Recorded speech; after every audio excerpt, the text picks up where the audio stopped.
John West Paranormal Park Ranger in the Belle of Frenchman Bay. If there's a drive to heaven, it probably looks like Acadia National Park in the fall. Winding through blazing scarlet sugar maples, shimmering yellow birches and rusty oaks, cool, crisp air carrying the scent of pine and fallen leaves through the open window, every hillock and ridge offering a surf-blasted rocky coastline, a quiet pond, granite peaks in the distance. Good thing most of the tourists have gone, though, because a ghost ship in Frenchman Bay has been turning heaven into a hell. Howdy, folks. John West, Paranormal Park Ranger here. I love Maine. Have ever since I came here with my brother Elias in my early 20s, and it's been far too long since I've been back. See, last time around I didn't get my lobster roll from the Travelin' Lobster. It's left a hole in me for years. Sure, I'm here on official business, but my personal side mission is that sweet, sweet buttered roll. Right on the edge of Frenchman Bay is a drinking town with a fishing problem, Bar Harbor. Acadia is unique in how it's laid out, putting this little town of historic inns with white trim and wraparound porches lining the streets under our jurisdiction. In late October, Frenchman Bay is getting a well-needed sabbatical from the summer crowds. The water is a deep steel blue, often glassy. Lobster buoys bob in the mist, lingering just above the surface. An occasional fishing boat cuts a slow path through the fog. There's the odd couple strolling the waterfront bundled in flannel, sipping hot cider or snapping photos of the blazing foliage on the nearby hills. Everyone else has already headed inside their favorite local for the winter. No wonder they call it Bar Harbor. What else would you do in Maine in January?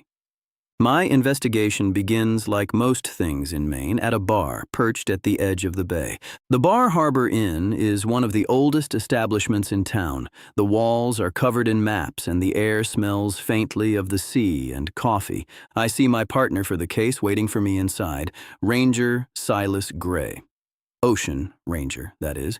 He isn't alone, and the ramped-up man in the fisherman's hat he's with is attracting some side-eyed glances from more than a few of the other patrons. Si's eyes light up like he's relieved I'm interrupting. "There he is," he says abruptly, jumping out of his chair. "Skip Mallory, this is Ranger West." Skip stares at me like he's irritated for a second before growling a soft, "Hello." "John, here, have a seat," Si says, motioning to the bartender that we need a round. Skip is a local crab fisherman and ghost ship enthusiast. Skip waits for me to laugh at him, but when I don't, he squints a bloodshot eye and says, "I've seen him my whole life here in Frenchman Bay. The 1 year after, the sable Belle returns every 3 years, she does. With her comes the fog. And with her go the lost." A couple patrons at the bar laugh derisively. Skip jumps up angrily and barks, "You'll not be laughing when the sable takes you into the mist." Si smiles broadly and pulls Skip back into his seat. "Sorry," the old fisherman says. "They're always laughing at me. Why I should care for their sorry hides? Well, have you always talked like a pirate?" I ask him. "Ever since the stroke," he answers. Whoops. I gulp nervously and set my pocket spectrola on the table. "Skip, have you ever heard a ghost speak?" I ask. "Ah, you're pulling my chain," he grumbles. "Not at all. In fact, I believe you, Skip," I say. "We're here for the ghost ship ourselves." "Call me Guppy," he insists with all seriousness. "Guppy." I reluctantly comply with a nod. I start scanning for any old voices that might be lingering around the bar. Skip watches me like I'm the weird one as I spin the dial on the spectrola slowly, hisses and whines coming softly from its tiny speaker. Suddenly, a raspy voice that sounds like a pirate asks, "What are you toying on the table there, sailor? Woody for the lonely nights at sea?" Silas laughs. "Where are you?" he asks, looking around the bar. "Aye," the voice cries. "Who's that be hearing me vapors after all my time invisible?" This is John West with the Paranormal Park Police, I say softly. Now it's me attracting the side-eyed attention Skip was before. We need to ask you about the ghost ship Belle, I say. That's a funny hat you're wearing to be asking questions, the ghost says with a drunken burp.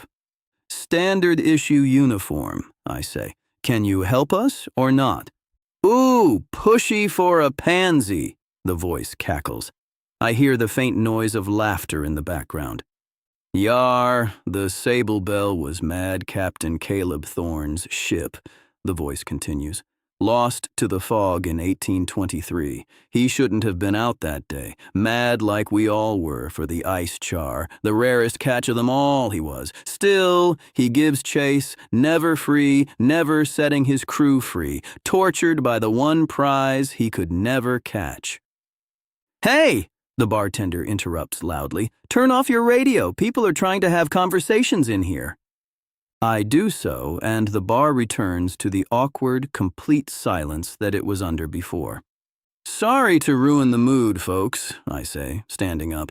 We'll take this outside. We down our beers, drop cash for the bill, and head out into the night.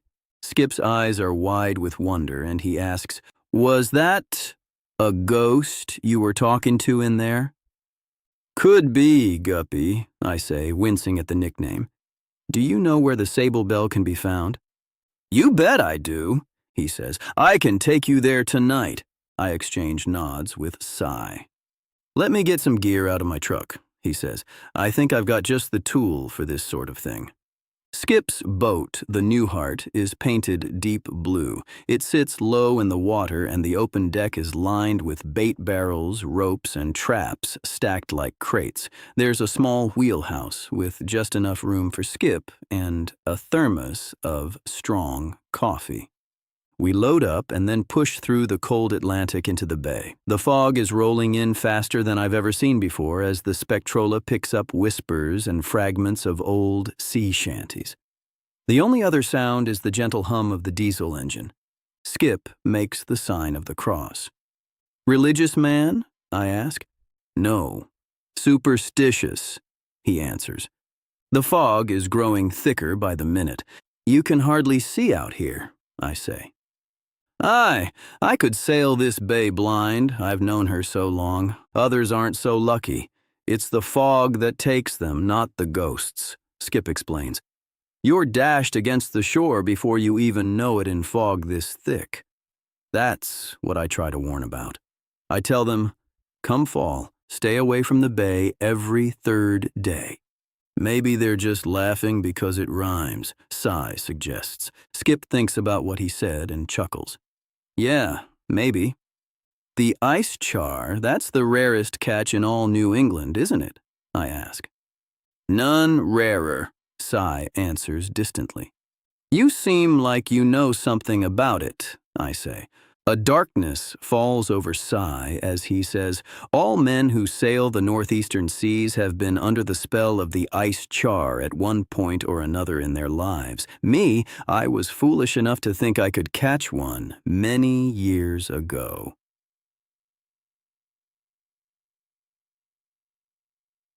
Sorry, Cy, I say sadly. The alliteration only makes the situation more painful. I never seen a char in all my days, says Skip.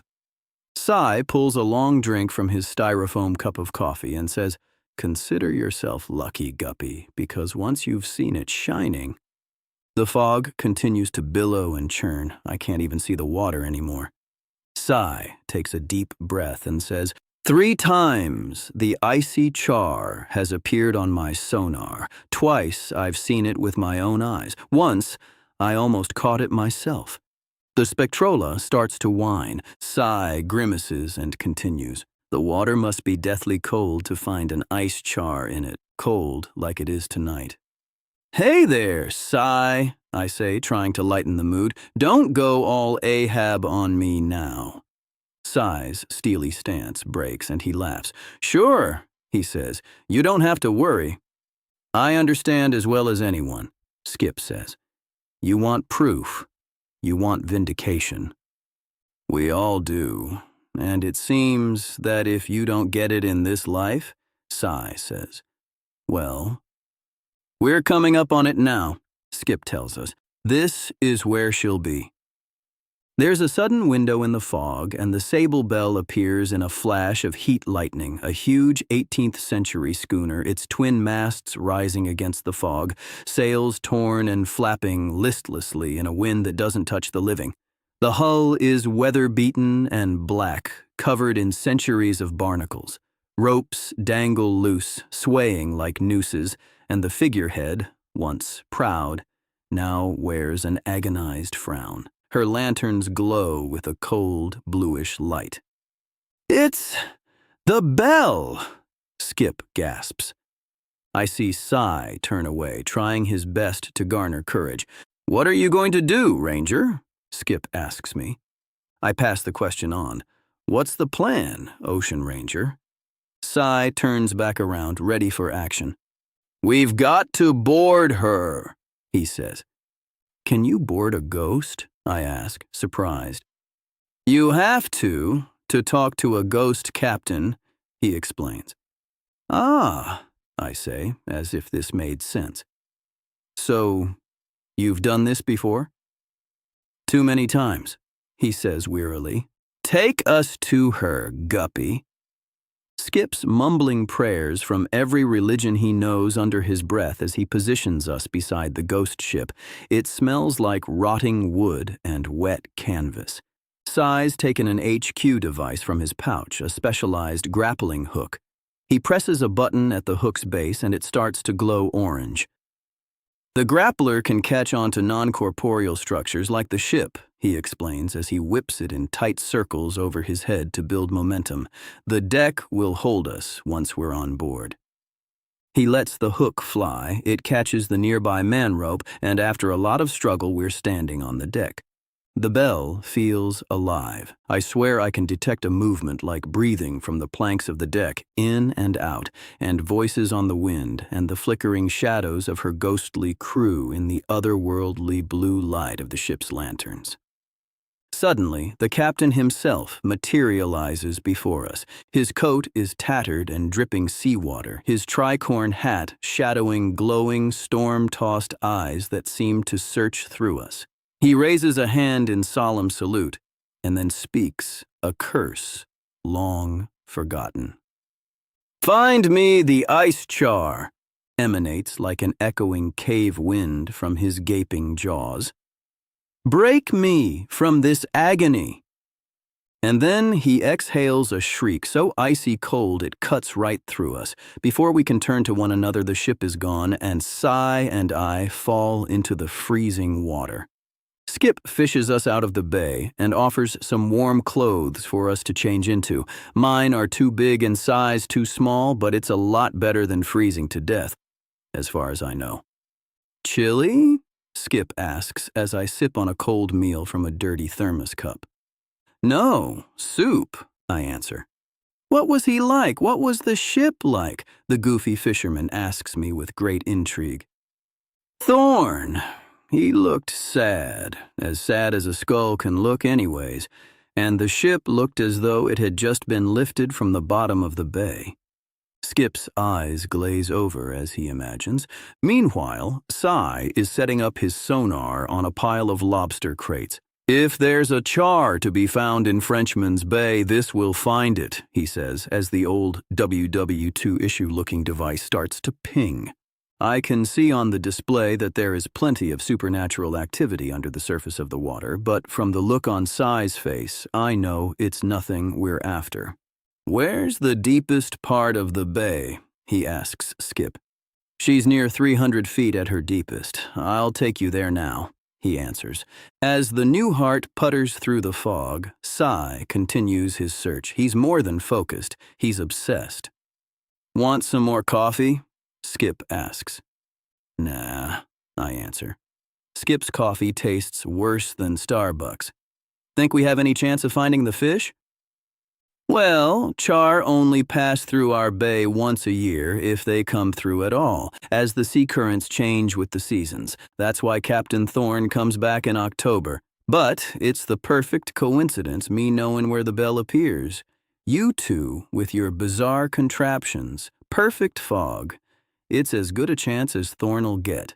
Maybe his curse will finally be lifted.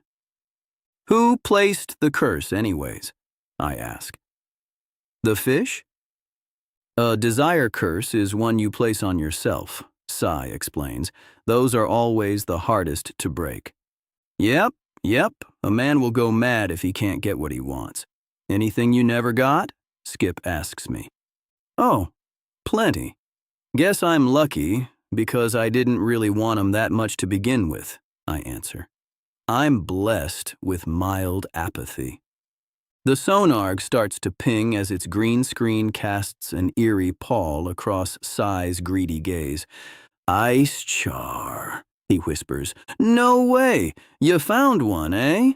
Skip gasps. Sai nods, a look of resigned determination quickly replacing his fascination. Looks like we did, he says. You can dive, right, Ranger? He asks me. It's why I'm here, I answer. Well then, suit up, he says gravely. We've got a trench to explore. By the time HQ's dive gear has auto-tailored itself to our bodies, Skip's found the trench. You ever dive, Guppy? Sai asks as he prepares to go overboard. No, sir, he answers. I'm no lobster. Well, you're smarter for it, Sai says. Keep a light on for us. We can't dive for long in this cold, so we should be back up soon. The moment we're submerged, the Atlantic overtakes us, sharp and bracing, even through a wetsuit. I check with Sai after adjusting my own gauges, and he draws an O with his glow stick, signaling all is okay. It's time to go deeper. The shaft of bright light from the boat above filters down like a cathedral beam into kelp forests, swaying like slow dancers in the current. Schools of small fish, mackerel, pollock, juvenile cod, flash like coins as they dart between the shadows. Crabs scuttle across the sand, and lobsters peer from crevices with antennae twitching. I can feel the deep hum of the boat overhead. Skip's light doesn't penetrate down to the trench where our char awaits, but this proves our advantage, as in the void we can see the magical glow of the fish with our own eyes. It flows with a shimmering opalescence, its movement hypnotizing and completely captivating. Silas and I point out the fish to one another.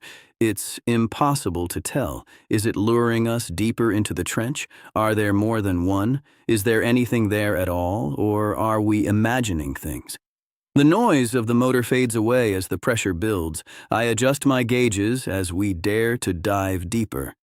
In the murky netherworld, I can see Sai reaching for his HQ harpoon. Seeing an opportunity, he fires and misses, the net grabbing nothing before it returns an empty laser matrix. I can't spot the fish myself, but seeing as how it might be our only chance, I draw and fire my own gun. Damn, I missed too. Or wait, no, I didn't. I feel a tug. I've got him. Sai fires his harpoon again, and now we've both got it snared. It's time to head back to the surface. As we're slowly rising, monitoring our gauges, the char isn't struggling against our nets. In fact, I'm pretty sure I see it wink at me. Sai doesn't say a word once we're back on the boat. What's wrong? I ask. Aren't you happy? Wasn't me that caught it, he says softly. Doesn't break my curse. Well, that's not fair, I say to the fish sitting calmly on the deck. We caught it together. If the captain makes it so, I still might be set free, Silas explains.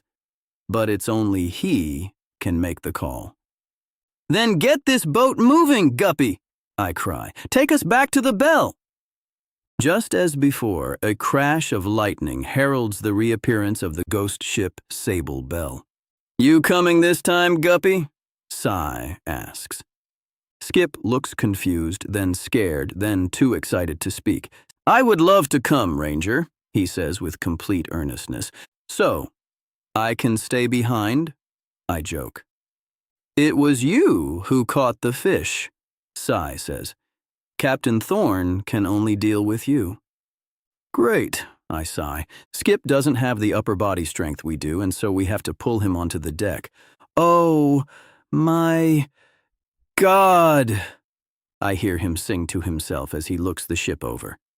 Captain Thorne, I cry out, we've done your bidding. Show yourself and set us free. There's nothing.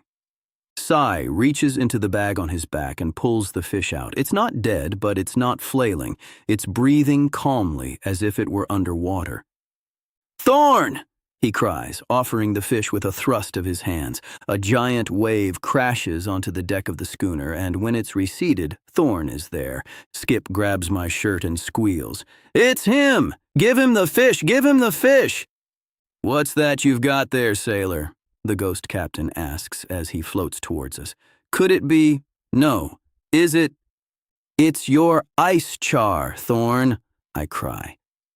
Now, the shadows of his crew begin to materialize. With his glowing yellow eyes, Thorne looks the fish over as if he can't believe it.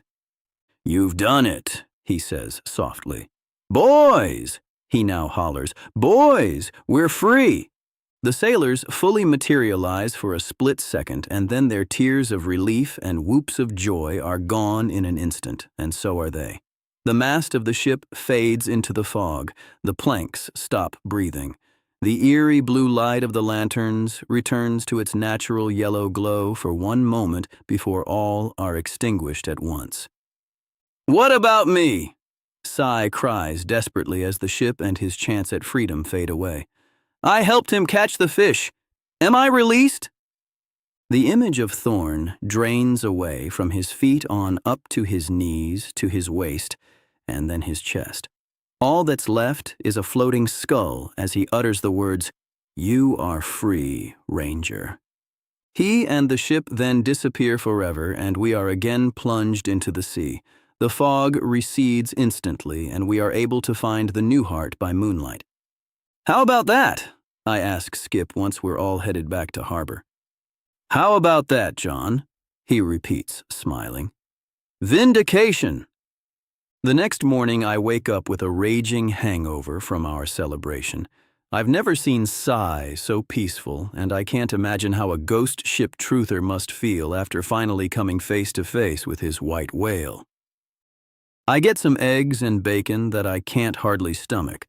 As I'm pushing them around the plate, I get a text from HQ that they need me on a video call. Good work, John, Agent X tells me. I don't know why they insist on doing video calls. They're always in shadow and I can't see anything anyways. X, I say, swallowing down last night's revelries. We'll need you to head to Glacier National next, reports of gremlins. X, I have a vacation with my wife scheduled, I whine. Well, you'll be taking it in Glacier National Park, X insists. I can't believe it.